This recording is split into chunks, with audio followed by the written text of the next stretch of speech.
everybody, and welcome to another episode of Mental Architecture, Building the Mind One Moment at a Time, based off this book right here, which is available for sale on Amazon, and it's on discount right now, $14.99 for the hardcover or softcover, and 99 cents for the ebook. So today we're going to talk about Chapter 4, which is No Perspective, Section 6, which is the psychology of advertising. So how do people get your attention? In the previous sections, we talked about sensory gating, which was a process that your brain uses to discard irrelevant data and other things that aren't important. Advertisers have to somehow bypass your brain's natural tendency to want to discard them and appeal to you in some kind of way. So there's two major types of advertising that companies use, and one of them is called argument-based advertising, which appeals to your logical senses and speaks to you in a more rational kind of way. And the more common way is affect-based advertising, which appeals to your emotions and feelings. And advertisers have to find a way to get through to you during those moments on TV, for instance, where you're most likely to tune out. So that's why you see a lot of commercials that are really silly. But I'd like to break down the different ways that advertisers work. So the argument-based and the affect-based models are discussed in Wolfgang Strobe and Bob Fennis's book, The Psychology of Advertising. And I'll start again, like I said, with the affect-based. The affect-based advertising is any kind of advertising that appeals to your emotions. So this could be things like advertisements about vacations, about jewelry, family fun centers, those kinds of things. And then oftentimes advertisements are intended to cause a sense of fear for you.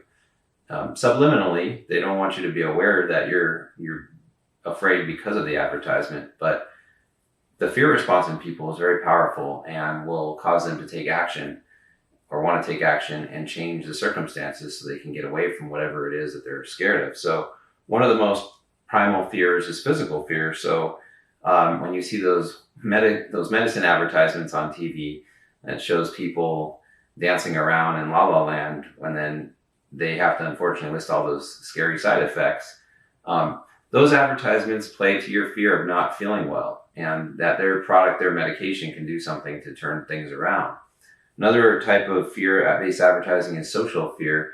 So a great example of this is an advertisement for deodorant or cologne or perfume, which basically speaks to people's fear of stinking. And that is something that is socially embarrassing and people don't want to be around that. So that advertisement plays to that and causes your attention to shift that I better go get that product so that I can fit in socially. Another type of dimension that fear-based speaks to is product performance. So this is basically where the advertiser says, if you get the generic brand of this cereal, it's not going to taste as good as our brand. Our brand of cereal tastes way better. So they try to create a sense of inferiority of the competing brand to the one that they're trying to tell you to get. And two more, there's a financial fear, which is basically where the advertisement speaks to the fact that if you don't get this, you might be poor, or you might not be getting the best value for your money or the best deal for your money. They realize that financial security is a big deal to everybody, and so they're going to offer you the better deal. And it's really funny when you see commercials telling you that you could save money if you just buy this truck, when in fact you're going to have to spend the money to get that truck. The biggest way you would save money is by not buying anything at all. But they don't want you to know that. They want you to feel like, if I make this decision, it's the better financial decision for me. And then opportunity is the last one.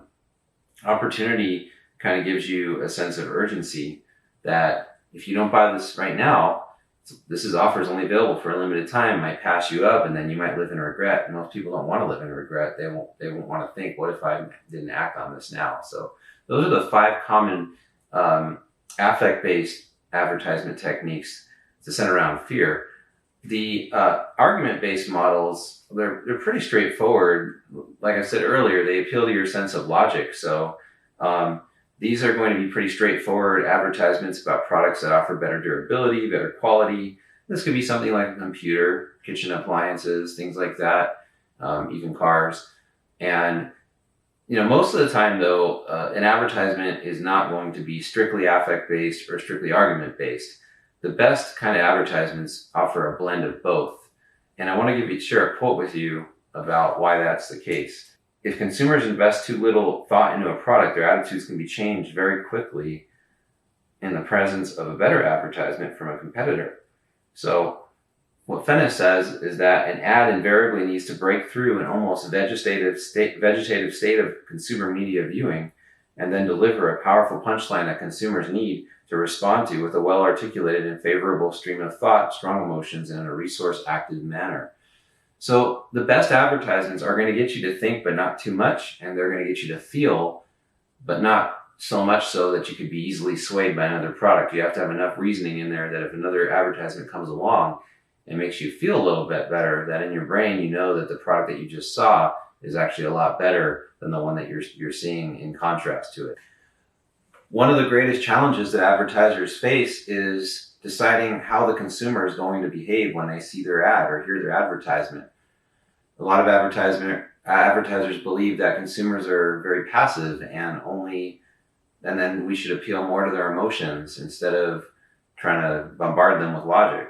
And then there's other advertisers that feel that the recipient of their information should be critically thinking. And like I said earlier, Fennis believes that the most effective approach is somewhere in the middle. But let's take a look at this middle. This middle ground is very difficult to define, and there's a lot of dimensions to it. So one of the most popular models of advertising is the cognitive response model. And this is a model that you can think of like ads for life insurance or even auto insurance in some cases, where the advertiser is trying to convince you that you definitely need this product, but the idea is that you're going to engage with the ad in a thoughtful way where you take ownership of your decision to purchase their product. So it's not entirely passive. They may draw you in with some bells and whistles and some emotional elements, but then you feel like you're in the driver's seat and you're going to make that decision consciously to buy that product and take real ownership of it. Unfortunately, sometimes this method is not entirely reliable, and advertisers don't always want to go that way. So then another kind of theory that advertisers rely on is a dual process theory of cognition. And so the dual process theory of cognition is basically a theory, and I'm going to just read from my book here, that recognizes information processing, analysis, and decision-making as existing on a continuum with a high-level cognitive reflection on one end of the spectrum and primal low-level unconscious or subconscious stimulation on the other end. So it is very similar to the cognitive response model. The dual process theory are kind of a idealistic middle ground for advertisements. You want to pull them in just enough with emotions to get their attention, but you also want to give them some sense of ownership and have them think. You want to pull them in on a subconscious level, but also engage their conscious mind. And that balance between resourcefulness and entertainment is truly an art form. It's just as much of an art form as it is a science. And there's a lot that goes into that. So advertisers really have to speak to the five senses with their product. And this takes us back to the chapter title, which is No Perspective. Getting you to want to buy something, getting you to want to participate in an activity, or do really anything in your life requires a shift in perspective. And that shift in perspective can be both affect-based, and at the same time, it can also be logic-based. So one of the last things to think about is just all that goes into that, and that's you've got colors that advertisers can rely on. For instance, red sort of conveys a sense of power or dominance. Green is associated with nature, a sense of extroversion, exploration, peacefulness. And other colors, like darker colors, kind of indicate sadness. So advertisements will use certain color combinations to set the mood for you to feel a certain way. And of course, there's different kinds of sounds, different kinds of music, and all kinds of things that go into making a successful advertisement.